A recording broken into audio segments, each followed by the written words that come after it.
Have you ever met a man who seemed to have it all but emotionally acted like a teenager trapped in his own ego? He might have a beard, responsibilities, even a solid career. But when faced with deep emotions, he responds with avoidance, anger, or silence. Why? There's a hidden truth about male emotional maturity that most people have never heard of, and it's uncomfortable. Carl Jung spent decades studying the depths of the human psyche and discovered that many men don't mature because they're stuck in an invisible psychological cycle, one created by unresolved trauma and fragmented identities. They're not weak. They're simply trapped in an internal battlefield no one ever taught them how to navigate. And while this conflict remains unconscious, it silently controls their behavior, their relationships, and their ability to feel purpose. In this video, you'll discover why so many men stay emotionally stagnant even when they seem fine on the outside. And more importantly, you'll understand what it takes to break this cycle and ignite a deep and irreversible maturation process. If at any point in your life you've felt emotionally stuck or lived with someone who keeps reacting like a wounded boy in an adult's body, this video was made for you. So hit the like button now, because that simple action helps spread this message to those who need it most. Subscribe to the channel, because here we don't talk about the surface. We dive where it hurts and where real transformation begins. And watch until the end, because what I reveal in the final minutes might be the key to understanding behaviors you've never been able to explain. Not in yourself, not in others. Your unconscious has already started listening. Now it's your turn to truly hear. Bryan always had everything under control. At least, that's what he told himself. At 33, he had a good job, lived alone, and maintained a solid image on social media. To anyone looking from the outside, he was the picture of stability. But inside, something was screaming. A silent emptiness that couldn't be filled with achievements, likes, or professional recognition. Every time a conflict arose in his relationships, he shut down. He couldn't express himself. He felt invaded, and the only reaction he could manage was silence or an explosion. Then came the guilt, the apologies, the promises to change. But deep down, he didn't understand why he acted that way. It felt like something else took control, something primitive, childish, wounded. This pattern had repeated since he was 20. Relationships ended for the same reason. Friendships wore thin. And without realizing it, he hid behind phrases like, "That's just how I am," "I don't like drama," or "I prefer being alone." But behind those words was pain. Old pain. Pain he never had the courage to face. The first time Bryan heard about male emotional immaturity was after yet another relationship crisis. His girlfriend, Lori, looked him in the eyes and said firmly, "You don't know how to deal with emotions. It's like I'm dating a boy in a man's body." That hurt more than he expected. Not because it was a lie, but because it was too true. That night, Bryan couldn't sleep. He compulsively searched for answers about male behavior, emotional trauma, psychological development. And then he found a video about Carl Jung. One part stood out. Jung said that a man who does not face his own shadow will be its slave for the rest of his life. And in that moment, something clicked. He started to realize this wasn't just about maturity in the common sense. It was deeper. It was as if a part of him had stopped growing emotionally after some defining experience. Maybe in childhood, maybe in adolescence. It didn't matter when. What mattered was that this childlike part still controlled his reactions to pain, frustration, vulnerability. It hit him when he remembered his childhood. The absent father, the silent expectations, the constant need to prove he was strong, that he didn't need anyone, that he could do it all alone. Bryan understood that his strong and rational man image was just armor built by a wounded child who never learned how to be comforted. The impact was brutal. He started to see that much of what he believed was personality was actually defense. It wasn't who he really was. It was who he learned to be to survive, emotionally. And that awareness marked the beginning of a journey with no way back. A journey to discover who was the man behind the boy. After that night, Bryan began to see patterns that once seemed normal. Every time someone criticized him, even in a constructive way, he felt an irrational anger rising from nowhere. But it wasn't just anger. It was as if someone had touched an open wound, an old wound. And he realized he wasn't reacting to the present. He was reliving something from the past, over and over again. He started noticing how his automatic response was always defense, as if he were constantly at war, even when there was no threat. A comment at work became humiliation. A request at home became rejection. Bryan understood there was a child inside him who never felt safe enough to grow up. And that child was in control. That's when the real descent began. Because as he dove deeper, things started to surface, strange dreams, forgotten memories, uncomfortable sensations rising out of nowhere. It was as if the unconscious had been unlocked, and everything that had been repressed for years now wanted space to exist. He started to wonder why so many men around him were going through the same thing. Men who seemed strong, yet were emotionally absent, physically present, but emotionally missing.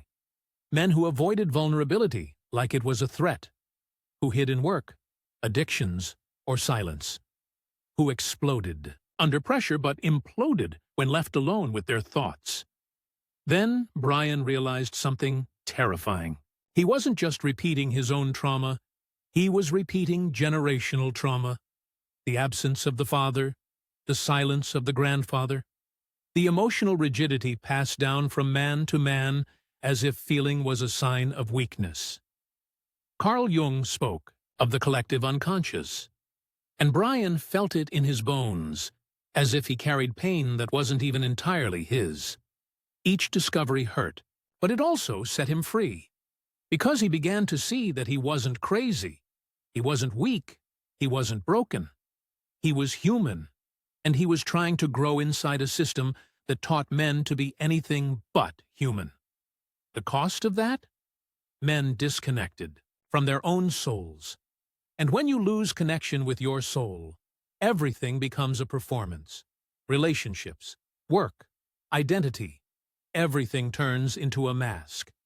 But what Bryan didn't yet know was that this journey had a price. Because psychological maturity is not linear, it's chaotic. The shadow, as Jung said, doesn't want to be seen. It resists, it sabotages. And the closer he got to his truth, the harder the shadow tried to pull him back into unconsciousness. The negative thoughts intensified, fear of failure, fear of losing control, fear of being abandoned for who he truly was. And that's when he asked himself a question that changed everything. What if growing up isn't about becoming stronger, but about having the courage to be vulnerable? What if being a real man is exactly the opposite of what he believed his whole life? It was at this point that Bryan encountered Carl Jung's words with a new weight. Jung said, "What you need most is found where you least want to look." And now it made sense. Bryan's escape from pain wasn't just a defense. It was what kept him stuck. True emotional growth begins where the comfort zone ends, and no man matures while numbing his pain with distractions. But Jung wasn't alone in this view. Thousands of years before him, ancient traditions already spoke about this inner descent. In ancient Egypt, for example, it was believed that before a man could be reborn into his true identity, he had to face the judgment of his own soul. In Tibet, the bardo represented this in-between state, where the spirit faces everything it repressed in life. In European alchemical tradition, the individuation process was described as turning the lead of the soul into gold. There was no shortcut. One had to go through the darkness to find the light. Bryan started studying more deeply. He discovered that, according to Jung, the shadow wasn't only made of the bad parts of the psyche. It also held everything repressed for not fitting what was considered acceptable. Desires, talents, impulses, ideas, Everything he wasn't allowed to express was pushed into the basement of his mind. And that basement, if ignored, begins to control the house. The problem is, most men were taught to cut that connection from an early age. They heard phrases like, "Man up," "Real men don't cry," "Fear is weakness." And so, what could have been power became shame. Emotion became weakness. Vulnerability became a threat. The result? An entire generation of emotionally illiterate men who can talk about everything except themselves. As he went deeper into Jung's ideas, Bryan understood that maturing isn't about adding more to your identity. It's about removing everything false. It's about deconstructing the character to find the self. And that process is violent because it forces the ego to let go of control. And the ego hates losing control. Bryan also discovered that, neurologically, the human brain builds emotional defense networks from childhood. This means that for a man who grew up repressing his emotions, feeling something real can be interpreted by the brain as a threat. That's why so many run when a conversation gets deep, or sabotage relationships that require emotional presence. The nervous system is wired for survival, not connection, and rewiring that takes intention, patience, and courage. But the most terrifying realization was this: until the shadow is integrated, it will show up in others. This is called projection. Bryan noticed that everything he criticized in others actually lived inside himself. The man he called weak was a reflection of his own unaccepted fragility. The aggressive man was the mirror of his own unprocessed rage. Jung said, you only begin to truly change when you stop judging others and start asking why they bother you so much. And at this point, there was no turning back for Bryan, because now he could see. And once you see, you can't unsee. The external world lost its grip. The real battle was happening inside. But there was still something Bryan didn't fully understand. A missing piece in this inner puzzle. Because even after discovering the shadow, even after recognizing the patterns, he still felt an invisible force pulling him back to the old self. As if there was a hidden, repetitive, silent cycle acting without his permission. That's when he heard about a lesser-known concept in Jung's ideas, the archetype of the Puer Aeternus, the eternal adolescent. A psychic pattern where a man, though adult in body, remains emotionally stuck in childhood. A kind of hidden resistance to true maturity. And it has nothing to do with age, appearance, or external behavior. It's something much deeper, an unconscious refusal to let go of the emotional comfort of childhood and face the pain and responsibility of adult life. This archetype lives in men who jump from project to project without finishing any. In those who flee relationships when intimacy demands real presence. In those who avoid confrontation at any cost but explode in rage when they feel exposed. The Puer doesn't want to grow up because growing up hurts, and deep down, he fears that maturing will mean losing something essential. Freedom, lightness, identity. But what Bryan didn't yet know is that if this archetype isn't confronted, it becomes a prison. A psychic loop that repeats for decades, sabotaging opportunities, destroying relationships, and draining vital energy. Jung said the Puer isn't the villain, but a messenger, a symbol of something that needs to be born in the right way. If repressed, it rots. If overindulged, it paralyzes. The secret is balance, but no one teaches that. And this is where the paradox lives. Because many men believe that to mature is to kill this youthful part inside.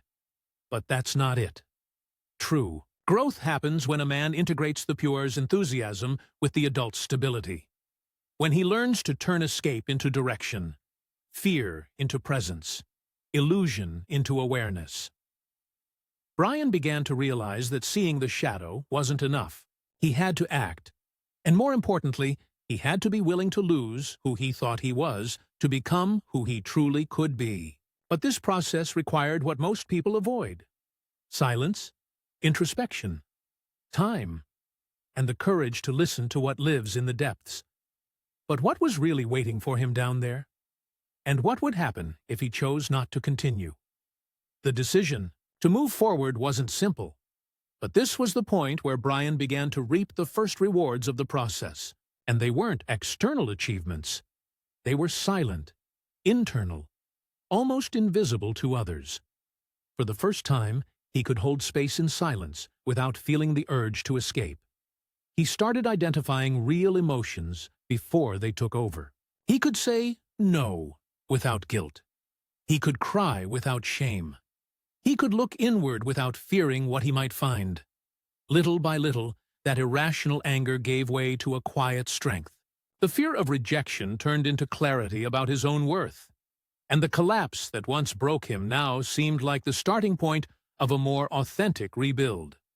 Bryan understood that to mature wasn't to abandon his essence, but to free it from the emotional prison he had built around it. He realized that integrating his shadow and confronting the Puer wasn't about controlling the mind, but about no longer being controlled by it. These are the real benefits of the deep psychological journey: mental clarity, emotional autonomy, true presence, more honest relationships, and a sense of identity that doesn't depend on external validation. Bryan now knew that transformation was real, but he also knew it only begins when the courage to face what's hidden becomes greater than the fear of staying the same. And are you ready to take that step? But what Bryan still didn't know was that diving into the shadow was only the beginning of a much deeper journey. Because there's a layer in the unconscious that goes even further. A layer that doesn't just carry trauma, fear, and repressed desires, but also symbols, archetypes, universal forces that shape human destiny silently, like invisible threads pulling decisions, passions, and failures toward the same point of origin. Carl Jung called this the self, the central core of the psyche, the place where individuality meets something greater, something that transcends the rational mind. And contact with this center is neither smooth nor immediate. It requires crossing everything that has been denied, distorted, or projected onto others. And few have the courage to go that far. Bryan started dreaming of a mountain, always the same one, unreachable, solitary, but strangely familiar. And in each dream, he was a little closer to the summit. The question that still followed him was simple, but terrifying. What exists at the top of this psychic mountain? And is he truly ready to see? Do you also feel like something inside is calling you? A silent impulse, hard to explain, but impossible to ignore? Then this channel is the right place for you. Subscribe now. Don't wait, because this kind of content isn't something you find just anywhere. Hit the bell so you don't miss the next episodes. What's coming next will reveal even deeper secrets about your mind. Leave a like if this touched you in some way, because that tells the algorithm this content matters. Share this with someone you know needs to hear it. And comment below, "I'm ready to see what's inside." That way, we'll know you're ready for the next stage of the journey. We'll see you in the next video. And be careful, because sometimes the truth you need the most is exactly the one you've been avoiding.